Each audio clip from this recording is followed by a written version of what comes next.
Alright, this is a Lingo 2 mapmaking tutorial and in Godot 4.3 steamworks, and today I'll be teaching you about Lingo's teleport system. So we have two kinds of teleports. If you look in the thing, let's spell that correctly. One of them is the teleport, and one of them is the teleport auto. Don't use the teleport, that's an older one and it doesn't have all the features. Teleport auto is the newer one, and the first thing you'll want to do with your repository when using teleports is to make all of the indicators visible. This will indicate to you what direction it's going, this indicates to you where the ground is for the teleport, and that of course is the teleport plane, which makes it easier to place. The reason those are invisible in the repository is because these will be visible for a brief second before the script makes them free when you're loading a map. Freeze them from that, freeze them. However, in your own repository, this will just make it visible for you in the editor, and when it goes into the actual game, it'll be using the actual teleport auto subscene, where it's not visible. So you can just make those visible and make your life a little bit easier. So, now these are extremely simple, so let's just place down, say, a second one, and then let's make it local and get rid of the actual teleport thing, because I just want this mesh instance. Boom. So this teleport is now going to go to this mesh instance, which I hadn't thought this through. This is going to be floating off the ground. But hey, let's see what that looks like. I'm going to take the target here, and I'm going to drag this mesh instance right into it. And then let's turn this mesh instance to the side. So let's see what happens when I walk through this invisible teleport. I'll probably start looking at the wall now. Yes. Okay. So if I go through here, I suddenly end up in the air at the origin point of here, looking forward in that direction. You'll notice I did not have to set a direction for the teleport, which is the entire reason it's called teleport auto. Now it goes off of the actual rotations, the transformations of the portals themselves. So this portal is coming in, and it is looking back this way. So if you look at the Z, the blue axis, it is looking back in this direction, or forward in this direction, because forward in Godot is by default the negative Z axis. And here, my negative Z axis is pointing in this direction, and indeed, when I walked through here, I came out facing this way. So all you have to do to make a rotation of any sort is just rotate your end thing that you're going to be going to. So if I walk forward here, I will end up walking to the corner here, because that's the way that that's orientated. So that gets the problem of placing them. Let's look at their options very, very briefly. So you may remember teleport with key press from Lingo 1 mapmaking. The teleport with key press script has been now integrated into the teleport auto script. So now you can say that if a key is pressed, like say, I think you actually have to find the key code. Let's look into the code and see how that actually does that. So, input is action pressed key. So it's looking for the action that is pressed. To see the actions, you can go into project settings and into the input map. Here are our actions: move forward, move back, move left, move right, run, solve, solve, close, solve, click, jump, crouch, push, backspace, escape, and minimap. If these keys are pressed, then that's when this will activate. So here it's saying do warp is equal to false if it's provided that the action pressed is, if the not's action pressed, and key unpressed is the opposite. Now you're not able to bind things to say Q or K or L. You will only be able to bind things to the actions, which are represented by the keyboards. So I'm not checking to see if W is pressed, I'm checking to see if move forward is pressed, okay? Require positive X, positive Z, negative X, and negative Z is all just about where you are looking.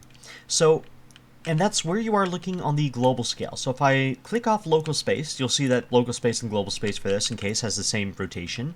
So if I require positive Z, that means that I need to be going backwards through this portal in order to teleport.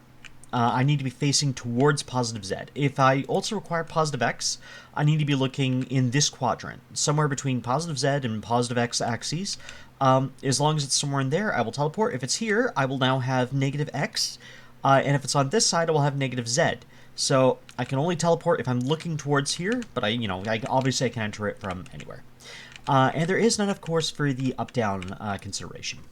So how do I make seamless warps? Because it seems like nothing of this involves any textures or actually helps you make a seamless warp. The answer is you use identical geometry in the Lingo design language. There are actually also murder portals in the repository. I would not advise using those yet. They are awaiting an update when I will be pushing more content into the repo. Identical geometry is typically done by making sure that you cannot see behind you and you cannot see in front of you, except for the geometry we want to copy. So I could copy this entire room. That is something I could just do. Copy the entire room, change some things, let you walk through teleport and not even realize. The way that Lingo normally does it is with the warp corridors, which you will probably recognize as I start to make them. So I just do a simple thing like this, where I have a 2 wide corridor. It, probably 3 long, 3 bend, and then another 3 long. And that went to a different plane. Boom. And let's just copy that upwards. So Control C, and then E, and grab up again, drop down. While I'm still holding left click, I hit Shift E, and that increases my cursor selection height, which increases my layer height. And now I can go up again and make my 4. Let's give this a roof. So let's not give it a roof. I want you to still see what the warp is doing, even when you can see that the geometry will appear to be the same. And then let's put another, is this 2? This is the right height. All right, there we go. So now I have 1 warp. That is not the warp. I have 1 warp corridor, and I'm going to place it right in the middle of this. So this is kind of why I wanted this. Did I just change my thing to be... I just changed that to be off the grid, and that's going to be harder to replicate. So I'm going to move this... what I'm going to do to check it is I'm going to move it flush with this wall here, and then I'm going to move it in 1.5, because that'll get me right in the middle of the 3. And then let's make a... Well, I mean, as I did before, let's make this local and copy-paste it. Or duplicate it. There we go. And change the type of... let's actually just get the script off of this. Boom. Now you're not doing anything with your script, and I don't care. Because I'm using use as an exit. So now this is facing in the same direction, and 1.5, it is going the same amount, and it appears as though I actually did make this one shorter. So let's just go in and quickly dress that up.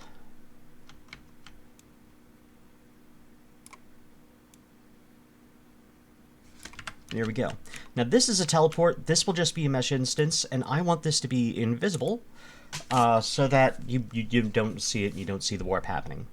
Let's go in and let's see what this looks like. So as I go in here, nothing appears to change. Nothing appeared to warp because I forgot to set the target.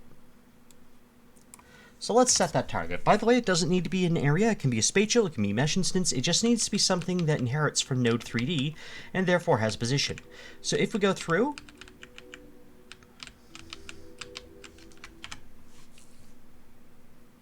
I changed teleport auto to. No, you don't have. Oh, look at what I did here. Teleport key press was left on, and I also left these on. Whew boy, because the geometry should be remaining same, but I should be seeing a different sky? Yes, because I see that jump in the sky, and I see that jump in the wall above me. But as I go through, if I'm looking at the ground, you'll notice I don't really see anything, but I am indeed popping out of the wrong one. Because I should be popping out to the right of that door, right? I keep forgetting that I don't have this set up as a 2-way warp. There we go. So that's going... From this, I should be expecting to be to the right of that world port there.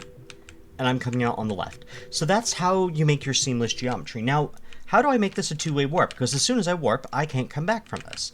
And the answer from that is that I just do 2 warps. So in this case, I'm going to put it back by 0.75. And I'm going to put you as being a child of this. And you're going to be put back 0.75. Great. The reason I made that a child is because now I can just do this and move them here. I can line up one with the wall. And 0.75. And this teleport auto 2 is going to this teleport auto 2. So now... which way is this going? I have Yeah, this will work. So now as I go through this way, well, oh, I didn't set that to invisible so you can see the actual teleportation still. Okay. Let's undo that. Teleport auto 2, get that off, get that off. Forgetfulness.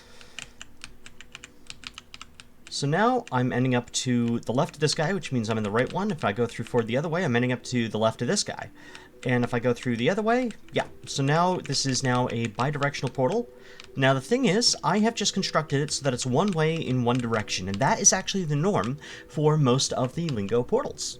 So what's happening here is I'm going through a teleport. You can see the sky and the wall change, and then as I go, I'm now in this corridor here.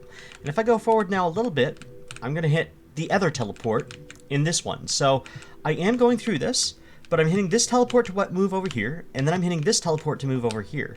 If I go, I think it's backwards through this one, I should be seeing the same thing? Yes. So you can see the wall change, boop, and you can see the wall change again. So this is actually the way that Lingo does most of its teleports, and that's what the backsides are about, both in Lingo 1 and in Lingo 2. If you go through the teleports one way, you'll be teleported and teleported back. If you go through the teleports the other way, you'll only be teleported.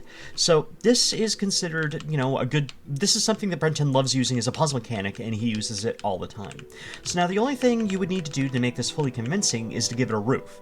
The only reason I didn't give it a roof right now is because I wanted to show you, I wanted to actually be able to show you the teleportation. So that was your brief introduction to teleports, seamless geometry, and two-way teleports. There you go.